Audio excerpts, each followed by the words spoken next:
Les amis, on se retrouve pour une vidéo comme vous l'avez vu sur le titre et à la miniature sur les débuts de Kylian Mbappé au Real Madrid. Il a rejoint le Real Madrid, on le sait tous, cet été. Voilà, ça a été médiatisé tout au long de la saison. Paris Saint-Germain, tout d'abord la vidéo avec son t-shirt rouge où il annonçait qu'il ne continuerait pas avec le Paris Saint-Germain. Ensuite, tout ça a été officiel, il me semble que c'était avant le match contre la Sociedad, contre le retour. Et voilà, après tout ce qui s'ensuit, la signature avec Pérez, la présentation au Bernabeu devant un Bernabeu qui était mais plein à craquer, une ambiance incroyable.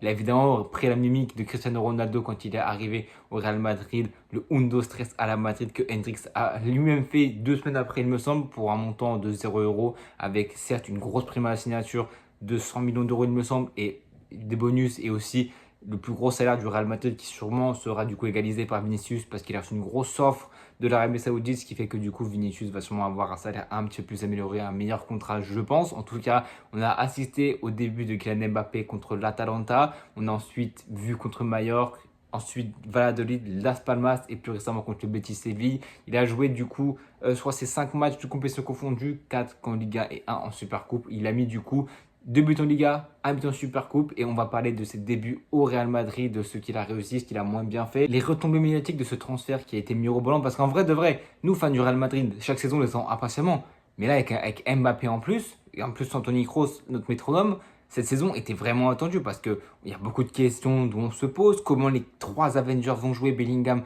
Mbappé et Vinicius? Est-ce que Rodrigo pourra avoir une place selon le dispositif d'Ancelotti? Pour l'instant, on le voit que ça a été systématiquement un 3 attaquants et les 3 ont toujours été alignés avec Bellingham en soutien, mais qui les rejoint, notamment dans les phases offensives contre l'Atalanta. On a vu que ça bougeait énormément, que ça se donnait à gauche. Donc voilà les gars, on va voir tout ça. N'hésitez pas à vous installer confortablement, à prendre à manger, à boire. Les gars, c'est parti. On va du coup commencer par son positionnement parce que oui, et je pense que c'est un gros point négatif si ce n'est le plus grand.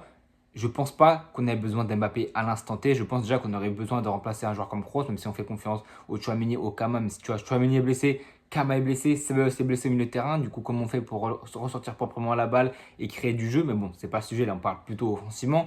Je pense pas qu'on aurait besoin d'un joueur d'Mbappé qui, on sait que son profil et ses qualités correspondent à un ailier gauche, que nous, notre équipe, on a le meilleur joueur du monde et le meilleur ailier gauche du monde, qui est Vinicius, qui est du coup indélogeable et indéboulonnable, qui a repris le numéro 7 du mythique Ronaldo. Tu ne peux pas le bouger, il sera titulaire. Donc si tu prends Mbappé, c'est obligatoirement dans un but de numéro 9. Et si tu voulais un vrai numéro 9, c'était pas Mbappé qu'il fallait se pencher. Il y avait beaucoup de numéro 9 déjà sur le circuit, même si on ne retourne pas forcément au Real Madrid. J'aurais évidemment adoré, surkiffé un Erling Haaland qui franchement là, Erling Haaland, j'aurais mais adoré et je pense qu'il aurait beaucoup plus convenu au Real Madrid qu'à Mbappé, mais on sait que Mbappé, c'est son club, c'est son désir depuis qu'il est tout petit. Et Florentino Pérez aussi veut avoir une nouvelle ère galactique, mais qui se passe quand même mieux que les anciens, les Zidane, les R9, les Luis Figo, le Michael Owen, même s'il a resté qu'une année, etc. Voilà, les Galacticos qui n'avaient rien remporté à part une Liga, là, je pense qu'ils voulaient refaire une sorte de Galacticos, même si on a vu que ça n'avait pas marché.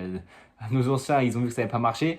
Peut-être qu'il veut refaire ça, mais en tout cas, on sait qu'Mbappé, c'est un joueur qui veut depuis des années. On sait qu'Mbappé, il a fait une erreur en re-signant son contrat avec le PSG. On se rappelle la présentation 2025 du PSG. C'était beaucoup trop forcé déjà pour le PSG. Il a raté le train Real Madrid, mais on savait que Florentino Pérez allait retaper à la porte. En tout cas, voilà, pour moi, c'est un gros avantage. Je pense que c'était un caprice de Florentino Pérez. Et je pense que Mbappé, pour ses biens personnels, pour aussi son objectif principal, qui est la Ligue des Champions et le Ballon d'Or, il n'y avait qu'au Real Madrid qui le voulait. Je pense que Mbappé a plus besoin du Real Madrid que le Real Madrid aurait besoin d'Mbappé. On aurait dû remplacer Kroos et un vrai numéro 9.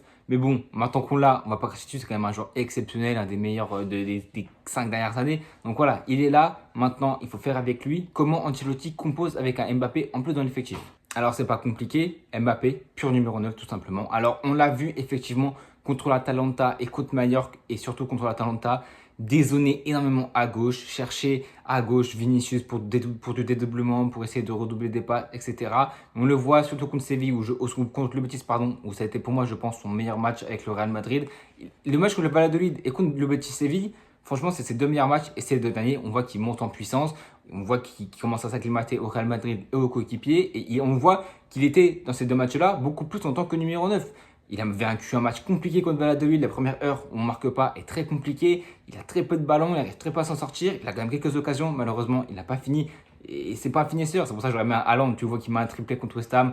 Il lui faut pas 40 000 occasions. Haaland, boum, il tire, c'est un canonnier. C'est assez finition clinique chirurgicale. Mbappé n'a pas ça pour l'instant. On espère qu'il va développer ça au Real Madrid. Il a 25 ans. Il a le temps, même si on a besoin de résultats maintenant et tout de suite. On a vu Contre l'Atalanta, ça détonnait à gauche, mais il y avait aussi Bellingham dans la zone, il y avait ce Rodrigo qui allait dans la zone de temps en temps. Moi, ça ne me dérange pas d'avoir un Mbappé qui aille à gauche. Honnêtement, ça ne me dérange pas tant que Vinicius va en tant que numéro 9, tant que ça compense, tant qu'il y a de la permutation. On l'a vu la saison dernière, il y avait, le Real Madrid, c'était de la permutation. On voyait un Carvajal défend en tant que numéro 9, un Kama. Il faut occuper la zone, même si on n'a pas de poste prédéfini. On a vu qu'au son numéro 9, on avait un Bellingham qui se projetait. Donc voilà, il y avait beaucoup de permutations. Moi, voir Mbappé partir de la gauche, ça ne me dérange pas tant que Vinicius est au centre ou qu'il apporte du dédoublement. Si Vinicius vient avec Mbappé pour essayer de dédoubler, pour essayer de trouver des passes des 1-2, il faut un Rodrigo qui aille dans la zone de numéro 9. En tout cas, il faut la compensation. Pour l'instant, on a vu que les deux derniers matchs contre le Betis et contre Valladolid, il était dans un rôle de numéro 9. Il a mis un doublé contre le Betis. Certes, c'est un gros travail de Valverde, une passe sublime de Valverde pour le premier but. Ensuite, un penalty généreusement offert par Vinicius.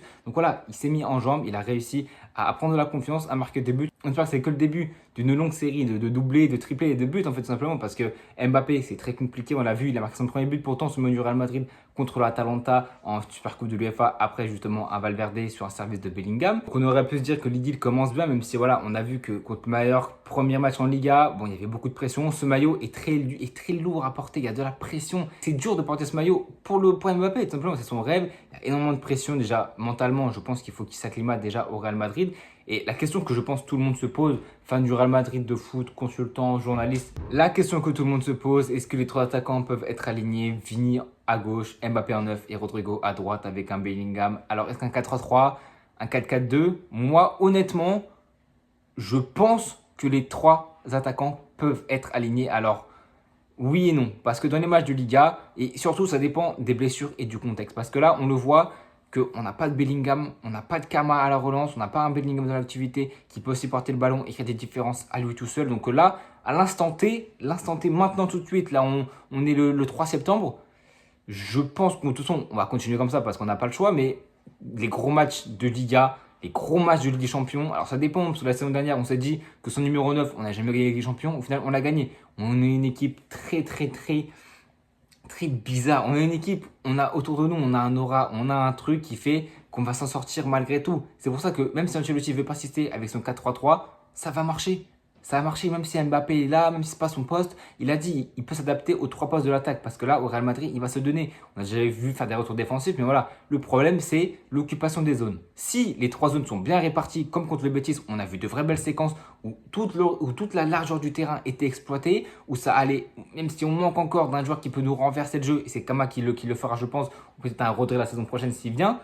C'est ça qu'il nous faut, c'est d'occuper toute la largeur du terrain et être dangereux à toutes les phases du terrain, dans le demi-espace gauche, à droite, sur les ailes et au centre. C'est partout qu'il faut être dangereux. Maintenant, sans Bellingham, on a un peu moins dans le demi-espace cette dangerosité, mais sur les côtés, on a toujours un Vinicius, même s'il peine à démarrer sa saison. Donc voilà, moi, la principale question que je veux vous poser et que tout le monde se pose, c'est est-ce que les trois peuvent être alignés plus un Bellingham dans le 4-3-3, mais plus du coup, je pense, en numéro 8, en relayeur, un petit peu plus bas, parce qu'on a vu que contre Atalanta, toute la débauche qu'il a d'énergie et le talent qu'il a, il sent très bien le jeu. Donc il peut être en tant que numéro 8, c'est son poste de formation à Dortmund et à Birmingham, il me semble. Donc voilà, il a connaissance de ce poste. C'est juste que là, au Real Madrid, c'est une exception d'être en tant que limite faux 9, numéro 10, un peu partout sur le terrain. Donc là, je pense honnêtement que les trois peuvent être alignés, même pendant les gros matchs de Ligue des Champions.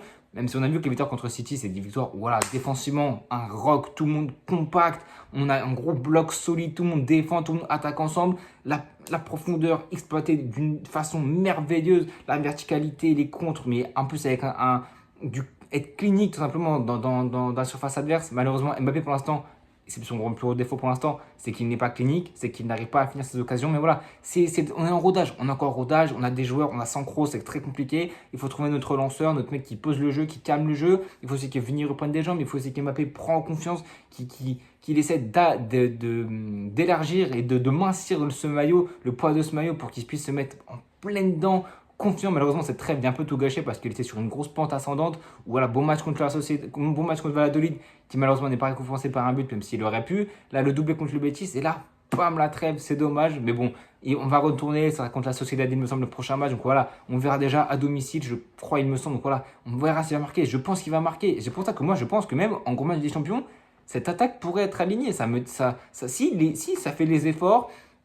si ça occupe bien l'espace, s'il n'y a pas de problème, si les joueurs sont au niveau, pour moi, c'est des joueurs de grand talent. Ancelotti est le meilleur manager, meilleur entraîneur de tous les temps. Et je pense qu'il sait manier les hommes à merveille. Il sait les laisser toutes les libertés sur le terrain à merveille. Et je pense honnêtement que cette attaque avec les 3 attaquants peut marcher. Peut-être que je me trompe, peut-être que je peux me contredire aussi parce que pour l'instant, je suis le premier à dire que pour l'instant, cette attaque à 3 ne marche pas. Après mûre réflexion, avec le retour d'un Bellingham en forme, d'un Mbappé en pleine confiance, d'un Vini en pleine bourre, d'un Rodrigo toujours aussi complet, je pense que peut-être que le maillon faible peut être Rodrigo.